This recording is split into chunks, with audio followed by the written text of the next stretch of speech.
নমস্কার বন্ধুরা, রূপাস কিচেনে সবাইকে স্বাগতম। আজকের রেসিপি কাঁচা আমের টক ঝাল ঝুরি আচার। এইভাবে বানিয়ে রোদে দেওয়ার ঝামেলা ছাড়াই সারা বছর সংরক্ষণ করে রাখতে পারবেন। বানানো খুবই সহজ। তাহলে চলুন রেসিপিটি দেখে নেওয়া যাক। শুরু থেকে শেষ পর্যন্ত দেখার জন্য আপনাদের কাছে অনুরোধ রইল। এখানে আমি 1.5 কেজি কাঁচা আম নিয়ে আমগুলোকে ধুয়ে নিয়েছি। এবার আমগুলোকে ভালো করে মুছে নেব, আমের গায়ে কোনো রকম জল না থাকে। একটা সুতির কাপড় দিয়ে আমগুলোকে মুছে নিতে হবে। আমগুলোকে ভালো করে মুছে নেওয়ার পর আমের মুখের দিকটা একটা ছুরি দিয়ে এইভাবে কেটে বাদ দিয়ে দেব। আমের মুখের দিকটা কেটে নেওয়ার পর আমটাকে একটা গ্রেটারের সাহায্যে গ্রেট করে নেব। এখানে আমি আমটা খোসা সহ গ্রেট করছি। আপনারা চাইলে খোসা ছাড়িয়েও করতে পারেন, বা আপনারা ছোট ছোট করে বঁটি বা ছুরি দিয়ে কেটে নিয়েও করতে পারেন। এইভাবে আমি সব কটা আমকে গ্রেট করে নেব। সব কটা আমকে গ্রেট করে নেওয়া হয়ে গেছে।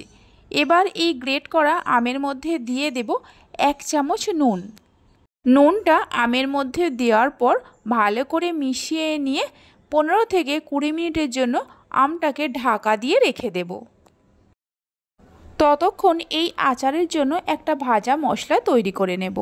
এখানে আমি 1 চামচ গোটা মৌরি, 1 চামচ গোটা জিরে, 1 চামচ গোটা ধনে, 1 চামচ জোয়ান, 1 চামচ কালো সর্ষে, 1 চামচ হলুদ সর্ষে আর 5-6টা গোটা শুকনো লঙ্কা নিয়েছি। গোটা মশলাগুলো কড়ার মধ্যে দিয়ে মিডিয়াম ফ্লেমে মশলাগুলোকে হালকা করে ভেজে নেব।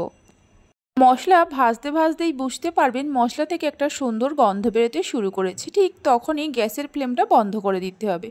মশলাটা ভেজে নেওয়ার পর একটা মিক্সির জারের মধ্যে ঢেলে নেব। একটু ঠান্ডা হলে মশলাটাকে গুঁড়ো করে নেব। আপনারা চাইলে শিলেতেও গুঁড়ো করে নিতে পারেন। ওই কড়াটা গ্যাসের ওপর বসিয়ে দিয়ে কড়ার মধ্যে দিয়ে দেব বেশ কিছুটা সরিষার তেল। হাই ফ্লেমে তেলটাকে গরম করে নেব। যখনই তেলের ওপর থেকে এই রকম ধোঁয়া উঠতে শুরু করবে, গ্যাসের ফ্লেমটা বন্ধ করে তেলটাকে ঠান্ডা হতে দেব। তেলটা ঠান্ডা হয়ে গেছে, তবে তেলটা পুরো ঠান্ডা করিনি, হালকা গরম আছে। এই তেলের মধ্যে দিয়ে দেব 1 চামচ চিনি, 1 চামচ কাশ্মীরি লঙ্কার গুঁড়ো, 1/2 চামচ হলুদের গুঁড়ো, 1 চামচ বিট লবণ, অল্প একটু হিং দিয়ে দেব। তেলটা হালকা গরম থাকতে থাকতেই এই মশলাগুলো দিতে হবে। তেল যদি অতিরিক্ত গরম হয় তাহলে মশলাগুলো পুড়ে যেতে পারে। মশলাগুলো তেলের মধ্যে মিশিয়ে নেওয়ার পর কড়াটা এক সাইডে সরিয়ে রেখে দিয়ে যে আমগুলো নুন মাখিয়ে রেখে দিয়েছিলাম একটা সুতির কাপড়ের মধ্যে আমগুলোকে নিয়ে নেব। আমগুলো সুতির কাপড়ের মধ্যে দেওয়ার পর এই রকম পুঁটলি মতো করে আমের থেকে ভালো করে জল ঝরিয়ে নিতে হবে। এই জল ঝরানোর কাজটা একটু ভালো করেই করতে হবে। খেয়াল রাখতে হবে আমের মধ্যে কোনো রকমের জল না থাকে। আমের মধ্যে যদি জল থাকে তাহলে আচারটা বেশি দিন রাখা যাবে না। এইভাবে চেপে চেপে আমের থেকে ভালো করে জল ঝরিয়ে নিতে হবে।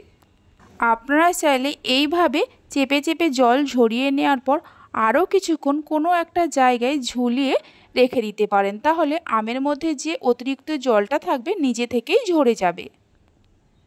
আমের থেকে জল ঝরিয়ে নেওয়া হয়ে গেছে। দেখুন কতটা পরিমাণে জল বেরিয়েছে। একটা প্লেটের মধ্যে আমগুলোকে ঢেলে নেব। এই আচারটা বানানোর সময় খেয়াল রাখতে হবে এই আমের মধ্যে কোনোভাবে জল না থাকে।